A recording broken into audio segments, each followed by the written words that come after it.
Hello Nidorinas and Nidorinos, I'm KingNido, and today it is the Mahogany Explorers hosting the Veilstone Breakers, and this is a clash between two of last season's Elite Four members, but they are far from that currently, as the Mahogany Explorers are currently sitting in very last place, holding onto that wooden crown position, whereas for the Veilstone Breakers, they're trying to work their way back up into a Leaders 8 position. But with all that said, let us know in the comments below who you think is going to win this matchup. Will it be the ice types? Will it be the fighting types? Let's go! 3, 2, 1, go! And starting off this matchup, it is Hitmonchan immediately going for the Teeter Dance. This is going to confuse everybody on the field, including its teammate Hariyama, who needs to be careful of slapping itself in the head with those hands, but it is also going to be Crabominable and Dugong on the side of the Mahogany Explorers, who will have to contest with this confusion very early on, and it is Dugong who will need to try and shake this off first at risk of doing damage to itself, and that is exactly what happens, which is great for the Breakers. They want to see the Explorers doing damage to themselves, but Hariyama as well also needs to shake off this confusion, and it is successful, allowing it to set up the toxic spikes nice and early here on the side of the Explorers. That entry hazard being laid out that will poison anyone who enters on the side of the Explorers, as it's also Crabominable needing to shake off that confusion, and it is successful, allowing it to go for the Trick Room. It is going to reverse the speed order, giving itself speed control here, as it was the slowest on the field, and already it has snapped out of that confusion as well, allowing it to go for the Spatial Rent, taking it straight to Hariyama, getting some okay damage there, but Hariyama, who's also still in a confused state, will need to shake it off if it's hoping to respond here for the Breakers, but it is unsuccessful, laying some damage into itself with those massive hands, and Dugong also unable to snap out of its confusion, but it does shake it off to keep its head in the game, going for the Brick Break, taking it to Hitmonchan, getting some good damage, and Hitmonchan does respond with the Magma Storm, super effective here onto Crabominable, getting some great damage, but not just that, it is going to trap it in that swirling magma, and as we see taking place on the field, it is taking that passive damage, but now that it has snapped out of that confusion, it's able to respond with the Fire Spin, but that is going to be avoided by Hariyama, but Hariyama may be unable to avoid itself if it cannot shake off this confusion again, but it is successful, going for the Fire Blast, connecting with Crabominable and taking it out of this matchup with that super effective move, giving the Breakers the early lead, as Dugong here is also still in that confused state, and it's all by itself as well, and it does do damage to itself, which opens the door for Hitmonchan to capitalize, because we are still in this Trick Room. Going with the Dragon here, Cheer though, this could be a critical play, as it is going to get Hariyama pumped in this matchup, and now coming out for the Mahogany Explorers, it is going to be Glalie entering this matchup, landing in those toxic spikes, so it will have to contend with that poisoning here, but it is now Hariyama with the speed control, thanks to the Trick Room, shaking off that confusion. It is going to go with the Earthquake. Maybe it is a little bit confused because it's even just done damage to its own teammate, but it does get that critical play onto Glalie here, as Dugong is still suffering from the confusion, does shake it off. It is able to go with the Supercell Slam onto Hariyama, getting some good damage there as well, but Hitmonchan looking to respond, going with the Court Change. It went with the Teeter Dance earlier on, that's led to Hariyama doing damage to itself, and now it's just put those toxic spikes on the side of the Veilstone Breakers, and this allows Glalie to go for the T-Time, and it's the only one not holding onto a Leopard Berry, as all the Pokemon that start off in these matches do hold onto Leopard Berries, but it is the Lancer Berry for Glalie that is going to allow it to get pumped, and whilst the rest are chowing down on their Leopard Berries, if you're enjoying what you're seeing, please leave a like and subscribe so you don't miss out on any of the action in the PokeType League VGC. But as we get back into the action here, it is Glalie feeling the effects of that poisoning, doing that chip damage here, but with that Moody ability, it does get a massive physical attack boost, but it does lower its special attack in the process, as Hariyama has finally snapped out of that confusion. It is going to allow it to go with the Eerie Impulse here onto Glalie. It is going to lower its special attack.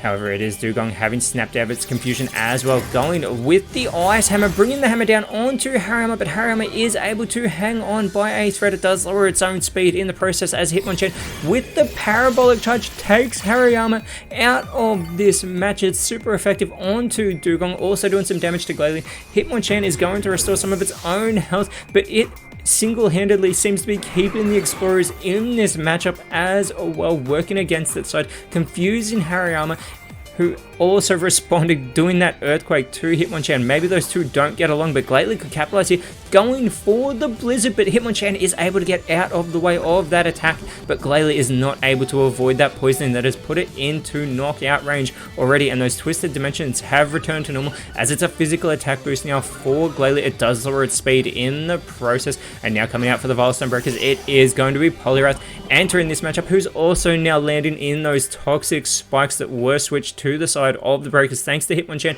who goes with the string shot on to Glalie and Dugong here. This is going to greatly lower their speed, trying to get full speed control for the Veilstone Breakers, and Poliwrath looking to follow up, going with the rise in voltage onto Glalie, taking it out of this matchup with a critical play as well, ensuring that the Breakers take back the lead. However, Dugong looking to respond, going with the Sword Stance. It is going to boost that base 70 physical attack a great deal as we start to see the poisoning taking effect onto Poliwrath now. But as we said earlier on, both these sides made it into the Elite Four this season, and they're still sitting outside the Leaders 8 as Frostmoth enters this matchup. It is the Roost from Hitmonchan. It's almost going to get itself back to full strength here, and Poliwrath looking to do its part with the Bleak Wind Storm, but that is going to be avoided by Dugong. It is super effective here onto Frostmoth, taking in some not as much damage as we expected, but it does have its speed lowered in the process. It responds with the Mighty Cleave, doing practically nothing to Poliwrath with that not very effective damage. Dugong trying to do its part with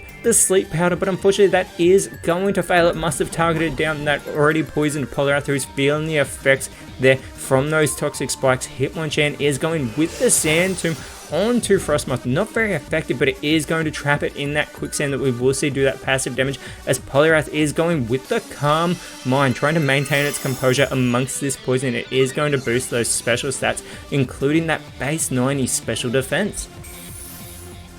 However, it is now Frostmoth going and setting up the Doom Desire, choosing Doom as the Destiny in Dugong, trying to do its part, who's been in this matchup since the very start, alongside Hitmonchan, who is on the receiving end of that Astonish, and there is that poisoning still just chipping away there at Poliwrath, as both these sides are holding their own at the moment. There's still 5 Pokemon remaining for the Breakers, 4 remaining for the Explorers, but it's the Seed Bomb from Hitmonchan onto Frostmoth, going on the offense with that not very effective move, but still getting some good damage. However, this does allow Frostmoth to chow down on its Citrus Berry. It is going to offset that damage from Hitmonchan. Poliwrath following it up with the Esper Wing onto Dugong to take it out of this match, extending the lead for the Breakers, boosting its own speed in the process, does Poliwrath, but Frostmoth has an opportunity to respond with the Ice Spinner onto Hitmonchan, putting it into knockout range. Hitmonchan, having restored its health with that Roost, has kept it in this matchup as that Quicksand is doing that damage, that Sand Tomb around Frostmoth, the poisoning onto Poliwrath. It is going to be the Terrestrial Draftee, though Sourcebuck entering for the Mahogany Explorers. It's got that 100 base attack, it can take it straight to the Breakers, but there's now only 3 Pokemon remaining for the Explorers. It's only Hariyama that has been eliminated from the Veilstone Breakers, and Poliwrath is trying to capitalize, building that momentum, going with the Ice Punch, getting in some good damage for a not very effective move onto Frostmoth. However, it is Sourcebuck looking to respond with the super effective Electro Ball, not doing that much damage to that specially defensive boosted Poliwrath, allowing Hitmonchan to go for the Happy Hour. They must be feeling confident now, must the Breakers. They want to get a second win in a row, trying to climb back up into a Leaders 8 position. The superpower though from Frostmoth is going to take Hitmonchan out of this match. Maybe Hitmonchan celebrated a little too early, as Frostmoth does sacrifice some of its physical stats to do so. And that Doom Desire will be finished off as well onto Poliwrath, putting it into knockout range. Poliwrath does have a berry. It is going to chow down. It is chowing down on that Staff Berry that is going to boost that physical attack, but it needs to hold on from the poisoning that it got from its own teammate, and Poliwrath is eliminated. We are down to a 3 versus 3 matchup. Those toxic spikes that were put on the side of the Breakers. It is Hitmonchan entering for the Fighting type team alongside Toxicroak, who is going to absorb those toxic spikes though, but it's also on the receiving end of the Dragon Pulse from Sourcebuck, who has taken speed control. Toxicroak does respond with the Guard Split, focusing on to the Terrestrial Draftee here, sharing the guard between the two, and Hitmontop trying to follow it up, going with the Hypnosis, but unfortunately that is going to be avoided by Frostmoth, allowing the Bug Ice type to respond with the High Horsepower, taking it straight to Hitmontop there. Sourcebuck is going to follow it up with the Endeavor, but unfortunately that is not going to work right now on Hitmontop. This allows Toxicroak to capitalize with the Payday, trying to make that money onto the Terrestrial Draftee as well, and Hitmontop with the follow-up Leech Seed that is going to plant those seeds around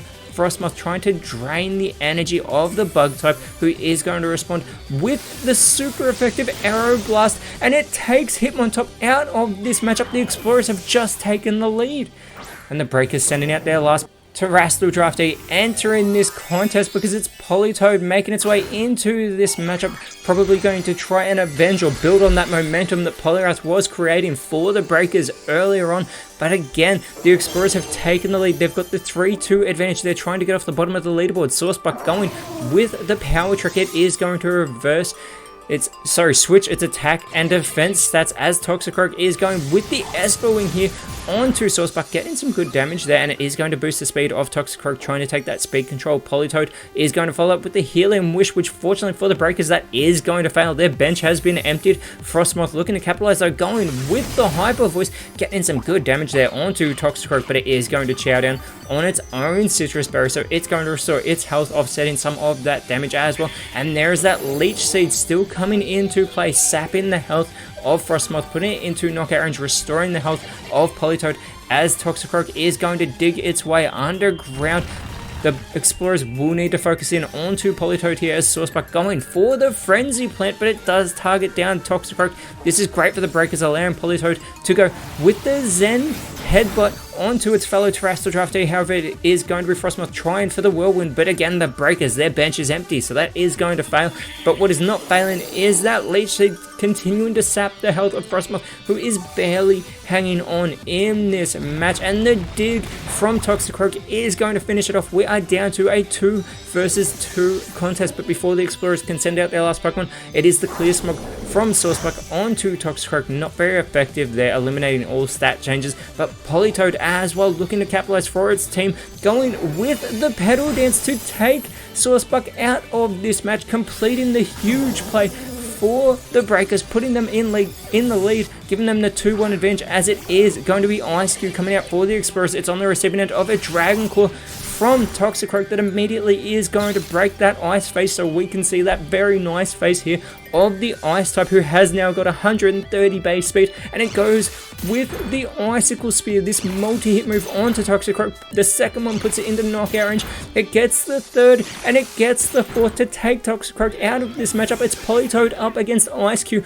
a 1v1 matchup here between these two sides, and that Petal Dance from Politoed will be continuing as well. Ice Cube taking massive damage. It needs to go for something. Here it goes with the Screech. It doesn't go on the offensive. Instead, it's going to lower that physical defense a great deal of Politoed, but this allows it to finish off that Petal Dance for the third time, and with that third connection, it takes Ice Cube out of this match. And it will leave Politoed confused as well. I'm not even sure it realizes that it just won the game for the Veilstone Breakers, which is fantastic for them. But this is not good for the Explorers because they are on the bottom of the leaderboard, and next round they are going up against the Pewter Skulls. Whereas for the Breakers, they move up into 13th place, but next round they are going up against the Viridian Magma. But until then, Nidorinos, thank you so much for watching. Let us know in the comments below who you thought was the best on field. And if you enjoyed what you saw, please leave a like, share, subscribe, but more importantly, always remember, you are awesome, and I will see you when you see me.